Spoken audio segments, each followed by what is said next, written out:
बरेली कांग्रेस नेतृत्व के आह्वान पर आज कांग्रेस जिलाध्यक्ष मिर्जा अशफाक सिकलैनी के नेतृत्व में जिले के पदाधिकारियों और कार्यकर्ताओं ने जिला अधिकारी बरेली के माध्यम से एक ज्ञापन महामहिम राष्ट्रपति महोदय को भेजकर कोविड-19 के वैक्सीनेशन कार्य में पूरी तरह से विफल केंद्र सरकार व उत्तर प्रदेश सरकार को महामहिम राष्ट्रपति महोदय से कोविड वैक्सीनेशन के कार्य को युद्ध स्तर पर करवाकर कोविड-19 महामारी से निपटने के लिए दिशा निर्देशों देकर अप्रत्याशित तबाही को रोकने की मांग की है।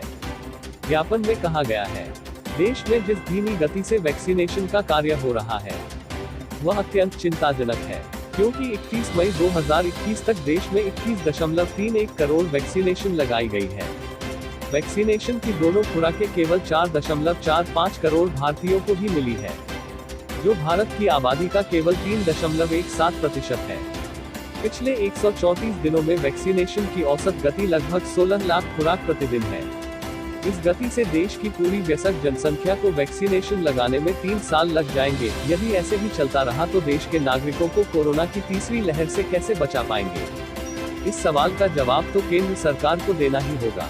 ज्ञापन में कहा गया है, केंद्र सरकार द्वारा वैक्सीनेशन के लिए अलग अलग कीमतें लोगों की पीड़ा से मुनाफाखोरों का एक उदाहरण है। इसलिए सरकार को वैक्सीनेशन के लिए अलग अलग कीमतों से बढ़ रहे भ्रष्टाचार को खत्म करने के लिए आज जरूरत है कि केंद्र सरकार वैक्सीन खरीदे और राज्यों एवं निजी अस्पतालों को निशुल्क वितरित, साथ ही 31 दिसंबर 2021 तक या उससे पहले 18 साल से अधिक आयु की पूरी वयस्क जनता को वैक्सीन लगाने का काम पूरा करे, ताकि भारत के नागरिकों को बचाया जा सके। इसका एक ही मात्र उपाय है कि एक दिन में कम से कम 1 करोड़ लोगों को वैक्सीन लगाई जाए। इसलिए महामहिम राष्ट्रपति महोदय से निवेदन है कि केंद्र सरकार को निर्देश दे कि जितनी जल्दी हो सके वैक्सीन का कार्य पूरा करे। आज कांग्रेस जिला अध्यक्ष अशफाक सिकलैनी के नेतृत्व में ज्ञापन देने वालों में मुख्य रूप से कांग्रेस प्रवक्ता राज्य शर्मा, चेयरमैन इलियास अंसारी, ताराचंद चौधरी, हाजी इस्लाम बाबू, पूर्व प्रत्याशी, जिला महासचिव जियाउर रहमान, महावीर गुप्ता, हरीश गंगवार, जुनेद हसन, नीतू शर्मा, अब्दुल बारी, आसिफ अली, शेखर अग्रवाल, ताहिर मिसवाक, कौसर खान, राजेश सैनी, देवेंद्र गंगवार, रऊफ अली, अमित कश्यप, मानिक गुप्ता, आदित्य सिंह, साहिब सिंह, शक्ति शर्मा आदि उपस्थित रहे। बरेली से नाजिश अली की खास रिपोर्ट। कार्य के माध्यम से महामहिम राष्ट्रपति जी को ज्ञापन सौंपा है। इस ज्ञापन में हमारी प्रमुख मांगे हैं, जैसे आपने देखा इस कोरोना महामारी आपदा के समय में भारत की सरकार एक वैक्सीन को 3 रेट में बेचने का काम कर रही है। मैं भारत की सरकार से पूछना चाहता हूं कि भारत की सरकार जो एक वैक्सीन देश के अंदर प्रथम नागरिक को जो फ्री होना चाहिए थी, वो वैक्सीन के 3 रेट किस तरीके से उन्होंने निर्धारित किए हैं। और वो वैक्सीन के नाम पर जो स्वास्थ्यकर्मी जो प्राइवेट लोगों को वितरण दी जा रही है, जिनको सौंपी जा रही है, वो वैक्सीन के नाम पर तमाम देश के लोगों का उत्पीड़न करते हुए उनकी वसूली गलत तरीके से करने का काम कर रहे हैं। हमने इसमें प्रमुखता से मांगे की हैं। जब भारत सरकार को हमारे आदरणीय राहुल गांधी जी ने 2019 में चेताया था कि कोरोना एक महामारी आपदा, एक ऐसी बीमारी आ रही है, इसकी तैयारी भारत सरकार को करना चाहिए थी। लेकिन भारतीय जनता पार्टी की सरकार ने, भारतीय जनता पार्टी के मंत्रियों ने और उनके नेताओं ने इसको कभी गंभीरता पूर्वक नहीं लिया।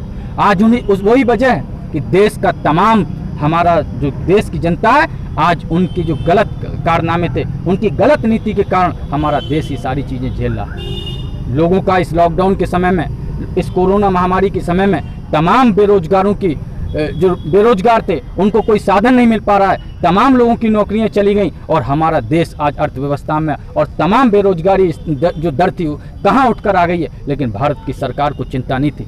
आज हमने महामहिम राष्ट्रपति जी से ये आग्रह किया है, ज्ञापन के माध्यम से हमारे तमाम कांग्रेस के नेताओं ने आग्रह किया है कि जो हमने ये ज्ञापन में समस्या है, मूल रूप से जो तीसरा कहीं ना कहीं जो प्रकोप कोरोना के समय आ रहा है, उसको लेकर तैयारी करना चाहिए और वैक्सीन मुफ्त निर्धारित तय करके हर व्यक्ति को हर हालत में लगाना चाहिए, क्योंकि जो वैक्सीन की जो उनकी दर है लगाने की वो स्लो है। इसको बढ़ाना चाहिए। अगर नहीं बढ़ाया तो देश और ज़्यादा विपत्ति में आएगा। तो हमारी इसी को लेकर मांगे थी, हमने आज ये ज्ञापन सौंपा है।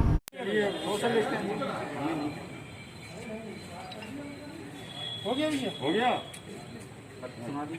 प्रतिष्ठा में भारत के माननीय राष्ट्रपति भवन नई दिल्ली द्वारा जिलाधिकारी बरेली विषय प्रतिदिन 1 करोड़ वैक्सीनेशन सुनिश्चित करने व भारत के हर नागरिक को यूनिवर्सल मुफ्त वैक्सीनेशन दिलवाने हेतु कोविड-19 ने लगभग हर भारतीय परिवार को अप्रत्याशित तबाही एवं असीम पीड़ा दी है।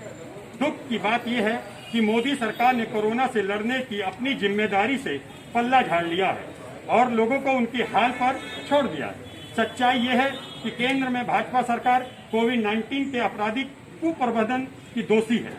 उग्र कोविड-19 महामारी के बीच वैक्सीनेशन की एकमात्र सुरक्षा है।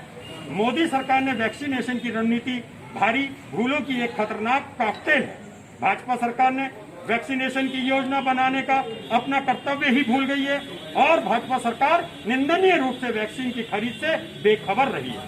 केंद्र सरकार ने जानबूझकर एक डिजिटल डिवाइस पैदा किया जिससे वैक्सीनेशन की प्रक्रिया धीमी हो गई है। केंद्र सरकार ने विभिन्न कीमतों को स्लैब बनाने में जानबूझकर मिलीभगत की है, यानी एक ही वैक्सीनेशन के लिए अलग अलग कीमतें तय की है ताकि आम आदमी से आपादा में लूट की जा सके।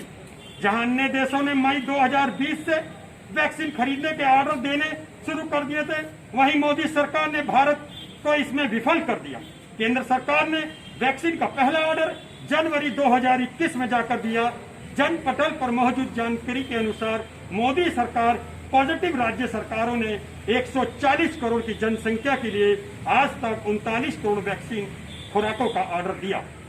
भारत सरकार के अनुसार 31 मई 2021 तक लेवल 21.31 करोड़ वैक्सीन ही लगाई गई, लेकिन वैक्सीन की दोनों खुराकें केवल 4.45 करोड़ भारतीयों को ही मिली है, जो भारत की आबादी का केवल 3.17% है।